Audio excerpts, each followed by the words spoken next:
જામનગર શહેરમાં આજે સવારે જર્જરિત મકાનની છત તૂટી પડવાની ઘટના સામે આવી છે. કાલાવડ નાકા બહાર રંગુનવાલા હોસ્પિટલ પાસે મકાનની છત તૂટી જતા કાટમાળ પડવાની ઘટનામાં હુસેનભાઈ નામના એક વૃદ્ધનું મોત નીપજ્યું છે. ફાયરની ટીમ દ્વારા કાટમાળ દૂર કરવાની કાર્યવાહી હાથ ધરવામાં આવી છે. મારું નામ છે હિનુસભાઈ સાટિયા. મેં રહી છે કાલાવડ નાકા બહાર અકબર મસ્જિદ સાટીવારમાં મારું ઘર છે. અમે ઉપર રહી છે અને નીચે આ લોકો રહી છે.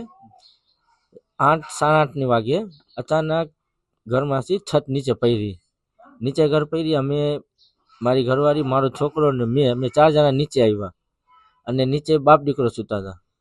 હુસેનભાઈ, એની ઉંમર જે 65 વર્ષ. એના ઉપર બધું માલ સામાન ને છત પડી.